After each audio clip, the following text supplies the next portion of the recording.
नमस्कार, welcome to daily affairs. मैं हूं ज्ञानेंद्र द्विवेदी। भारत और अमेरिका के बीच मौजूदा घटनाक्रम ये साफ दिखाते हैं कि आज की ग्लोबल पॉलिटिक्स और इकोनॉमी कितनी लेयर्ड, कितनी कॉम्प्लेक्स और कितनी सेंसिटिव हो चुकी है।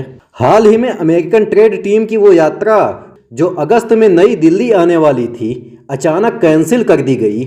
ऑफिशियली कहा गया कि 25 अगस्त को होने वाली यात्रा टल सकती है।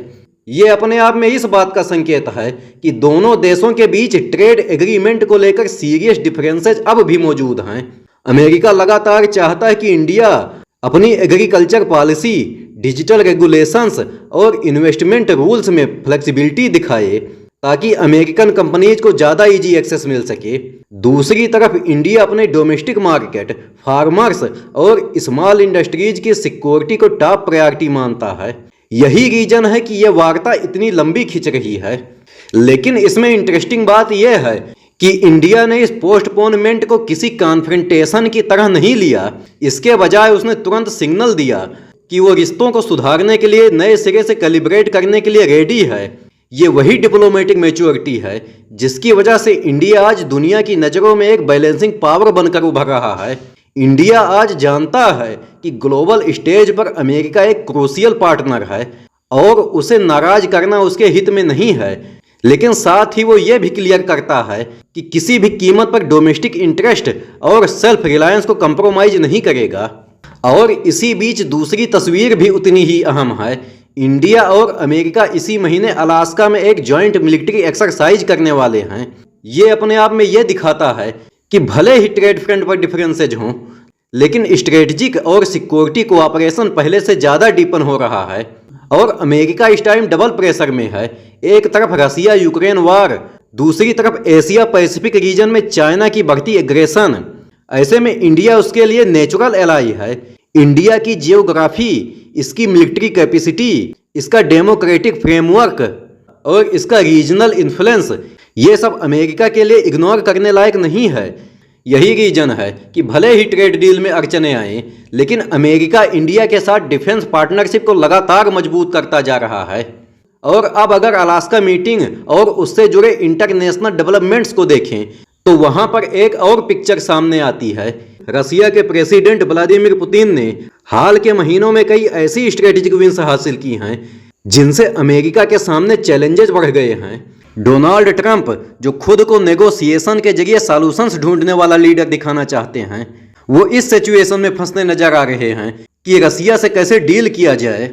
रिपोर्ट्स के मुताबिक ट्रंप ने यूक्रेन के प्रेसिडेंट व्लादिमीर जेलेंस्की तक पुतिन की कंडीशंस पहुंचाई, लेकिन जेलेंस्की ने साफ मना कर दिया।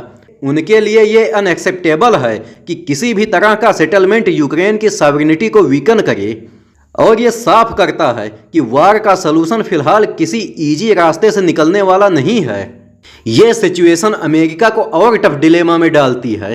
एक तरफ नाटो और यूरोप पर प्रेशर है कि वार को और एस्केलेट होने से रोका जाए, दूसरी तरफ रसिया को बिना किसी सॉलिड कंसेशन के पीछे हटना नामुमकिन लग रहा है। और जब अमेरिका ऐसी दुविधा में है तब इंडिया के लिए अपॉर्चुनिटीज और चैलेंजेस दोनों खड़े होते हैं। इंडिया एक तरफ अमेरिका के साथ अपनी पार्टनरशिप को मजबूत करना चाहता है, लेकिन दूसरी तरफ रसिया से एनर्जी और डिफेंस टाइज बनाए रखना उसके लिए उतना ही जरूरी है। और यही बैलेंस इंडिया की फॉरेन पॉलिसी का कोर है। अमेरिका की एक्सपेक्टेशंस अलग है, रसिया की ज़रूरतें अलग हैं और चाइना का दबाव एक तीसरी रियलिटी है। इन सबके बीच इंडिया वही स्ट्रेटजी अपनाता है जिसमें हर पक्ष से कोऑपरेशन बनाए रखते हुए नेशनल इंटरेस्ट को सबसे ऊपर रखा जाए। और आज इंडिया का सबसे बड़ा मैसेज यही है कि उसकी फॉरेन पॉलिसी किसी एक पोल पर डिपेंडेंट नहीं है। ये इंडिपेंडेंट, कॉन्फिडेंट और बैलेंसिंग पॉलिसी है। ट्रेड नेगोशिएशन में पेशेंस रखना, सिक्योरिटी कोऑपरेशन को डीपन करना, रसिया के साथ टाइज बनाए रखना और यूक्रेन क्राइसिस पर न्यूट्रल लेकिन ह्यूमैनिटेरियन दृष्टिकोण रखना, ये सब मिलकर इंडिया की उस इमेज को बिल्ड करते हैं जिसमें वो सिर्फ एक रीजनल पावर नहीं बल्कि ग्लोबल स्टेज पर डिसाइसिव प्लेयर बनकर उभर रहा है।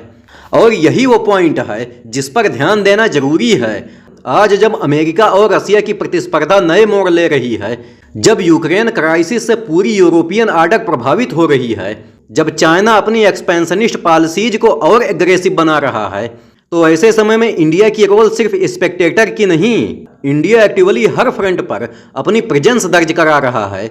चाहे वो ट्रेड हो, डिफेंस कोऑपरेशन हो या ग्लोबल नेगोशिएशंस का कोई फोरम। ओवरऑल मौजूदा घटनाक्रम ये बताते हैं कि इंडिया अपने इंटरेस्ट के लिए किसी भी पावर से समझौता करने को तैयार नहीं है, लेकिन कोऑपरेशन की गुंजाइश हमेशा खुली रखता है। यही इसकी स्ट्रेंथ है और यही रीजन है कि आने वाले समय में चाहे ट्रेड एग्रीमेंट्स हों या डिफेंस पार्टनरशिप्स, चाहे एनर्जी पॉलिटिक्स हो या जियो स्ट्रेटेजिक इक्वेशंस, इंडिया हर जगह एक डिसाइसिव रोल निभाएगा। यही पिक्चर दुनिया आज देख रही है और यही नैरेटिव इंडिया को 21वीं सदी की एक ट्रू ग्लोबल पावर के रूप में स्टेब्लिश करेगा। वीडियो के अंत में मैं आपसे एक क्वेश्चन पूछूंगा कि प्रोजेक्ट सागर किससे संबंधित है। ए पर है समुद्री संरक्षण, बी तटीय निगरानी, सी मत्स्य पालन विकास और डी अपतटीय पवन ऊर्जा। अगर आपको आंसर पता है तो कमेंट बॉक्स में जरूर दीजिए और अगर वीडियो पसंद आया हो तो लाइक और सब्सक्राइब जरूर करिए। मिलते हैं अगले वीडियो में। जय हिंद।